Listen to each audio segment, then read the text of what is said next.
नए अपडेट्स के साथ मैं आप सबका स्वागत करता हूं अपने YouTube channel Ravi Narayan and associate में, जहां हम बात करते हैं फाइनेंस और टैक्स की। दोस्तों, आज हम बात करेंगे जीएसटी में जो नए अपडेट्स आए हैं। जनवरी मंथ में 2021 में काफ़ी सारे अपडेट्स आए हैं, न्यू प्फीचर्स जो है पोर्टल में ऐड हो गए हैं, जिसकी वजह से एसएससीज को और रजिस्टर्ड यूजर्स को दिक्कत आ रही है। तो main purpose of prepare this PPT is to clear the concept regarding the compliances. So let's start the today topic. So मैंने एक जनरल बनाया है जिसका नाम रखा है जीएसटी अपडेट, जो कि जनवरी में का न्यू अपडेट्स आए हैं। तो आइए स्टार्ट करते हैं।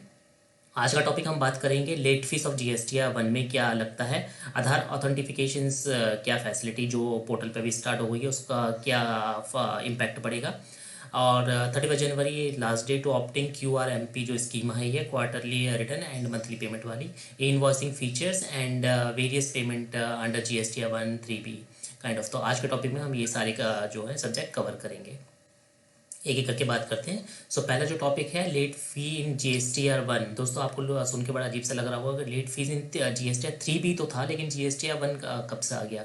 सो एक्ट के अंदर जीएसटीआर 1 के अंदर जीएसटीआर 1 के लिए हमेशा स्टार्टिंग से ही प्रोविजन रहा है कि ये लेट फाइलिंग करने पे जीएसटीआर 1 पे इंटरेस्ट और पेनल्टी इंटरेस्ट लगेगा, लेकिन समय समय पे इसमें काफ़ी चेंजेस किए गए और वेव ऑफ भी किए गए टाइम टाइम पे, तो जिसकी वजह से जीएसटीआर 1 पे अभी तक कोई जो इंटरेस्ट नहीं लगता था।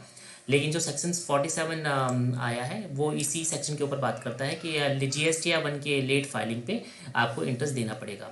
दोस्तों, जैसा आपको पता है कि दिसंबर का क्वार्टर जो भी क्लोज हुआ दिसंबर 20 का, उसकी last date of GSTR 1 filing की डेट है 30 जनवरी। अगर आपने फाइल कर दिया है वेल एंड गुड, अगर नहीं किया है तो आप तुरंत उसको फाइल कर दीजिए, अदरवाइज आपको इंटरेस्ट पेनल्टी आपको उसका सामना करना पड़ सकता है।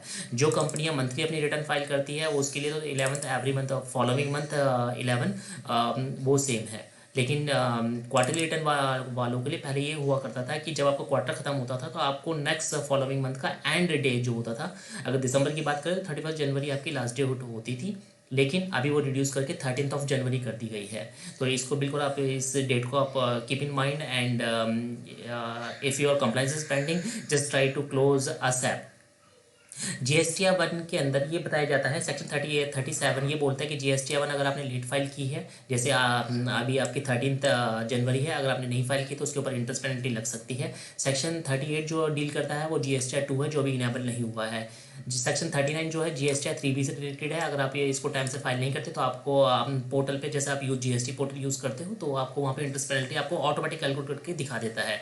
लॉ के अंदर जो प्रोविजन रखा गया है वो ये बताता है कि पहले ये 100 रुपीज़ पर डे हुआ करता था, लेकिन धीरे धीरे गवर्नमेंट इसको वेव भी किया और काफ़ी मिनिमाइज भी किया, 50 रुपीज़ पर डे लेके आए, जिसमें CGST 25 रुपये और SGST 25 रुपये, और 20 रुपीज़ रखा गया नील रिटर्न, जहाँ पर आपकी कोई टैक्स लाइबिलिटी नहीं है। जो एसएससी जो है रजिस्टर्ड यूजर नील रिटर्न फाइल करते हैं उनके लिए 10 रुपये CGST, 10 रुपये SGST, means 20 rupees per day इसके अंदर प्रोविज़न रखा गया।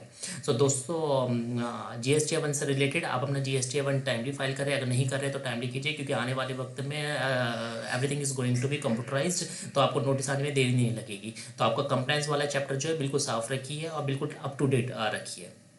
Moving to point number second, Aadhaar authentification facility. दोस्तों, जैसे ही आप अपने जीएसटी पोर्टल में लॉगिन करते होंगे, आपको एक पॉपअप आता होगा कि आप अपना आधार नंबर जो है अपडेट कर दीजिए।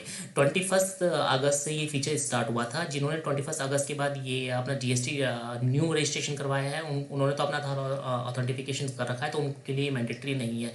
लेकिन उससे पहले जिन्होंने जैसे सर्विस टैक्स DVAT से माइग्रेट होकर रजिस्ट्रेशन मिले थे, तो उस केस में आधार ऑथेंटिफिकेशन नहीं हुआ था। तो आप ये अभी मैंडेटरी नहीं है, लेकिन आने वाले टाइम में एक्ट में ये मैंडेटरी कर दिया जाएगा कि आधार ऑथेंटिफिकेशन जरूरी है। तो अभी ऑप्शनल है। अगर आपको पॉपअप दिखता है तो आप अपना आधार जो है वेरीफाई कर दीजिए कि आप सेफर साइड में रहे। सो ये फीचर जो है एक डबल हो गया जनवरी से। आप इसको इस कंप्लाइंस को फुलफिल करें, अपना आधार की इन्फॉर्मेशन फिल कर दीजिए पोर्टल पे, जिससे कि आपको पॉपअप दिखना बंद हो जाए और आपकी इन्फॉर्मेशन पोर्टल पे सेव हो जाए। मूव करते हैं पॉइंट नंबर 3 पे।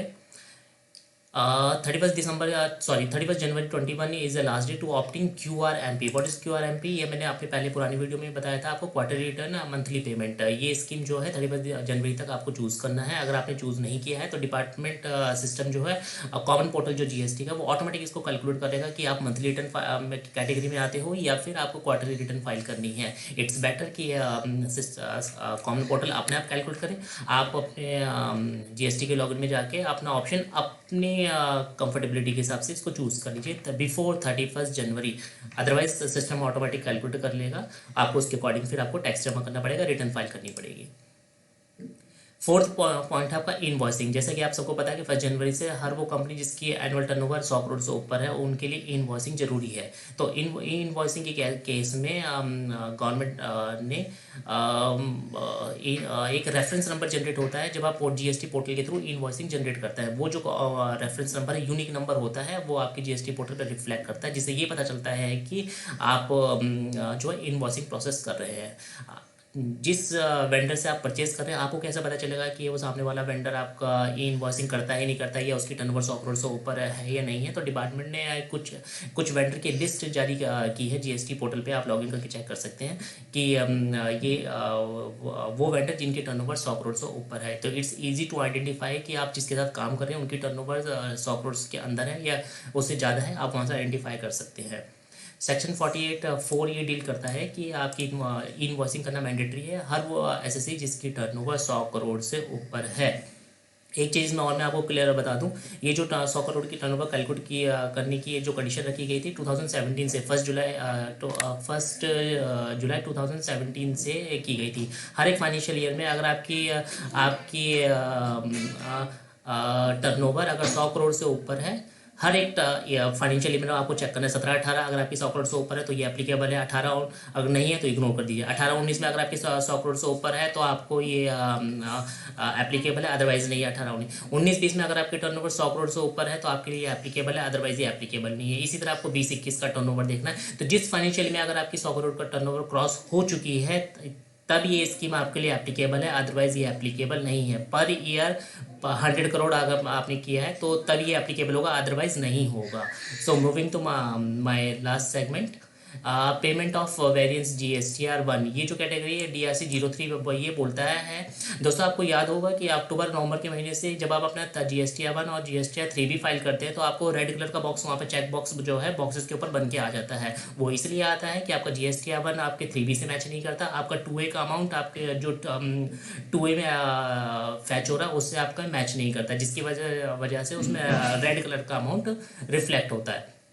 गवर्नमेंट ये बोलती है अगर आपका 3B वर्सेस GSTR1 में कोई वेरिएंस है तो आप अपना DRC 03 फॉर्म भर दीजिए। अगर आप अपनी गलती खुद आइडेंटिफाई करते हैं, गवर्नमेंट नहीं कर रहा, अगर आप अपनी गलती खुद आइडेंटिफाई करते हैं तो आप DRC 03 के थ्रू उसको पेमेंट कर दीजिए।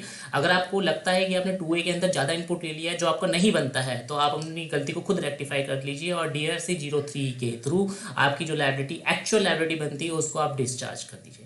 सो ये 5 अपडेट्स थे दोस्तों जो अभी जनवरी के महीने से एप्लीकेबल हुए हैं। आप प्रिकॉशंस अपने कंप्लायंस को अपडेट रखिए, प्रिकॉशंस पूरा कीजिए जिससे कि आपको नोटिस का सामना ना करना पड़े, otherwise everything is going to online और आपको आने वाले टाइम में नोटिसों का सामना करना पड़ सकता है। सो दोस्तों आज के लिए बस इतना ही। अगले कुछ नए अपडेट्स के साथ आपसे फिर मुलाकात होगी, तब तक के लिए नमस्कार।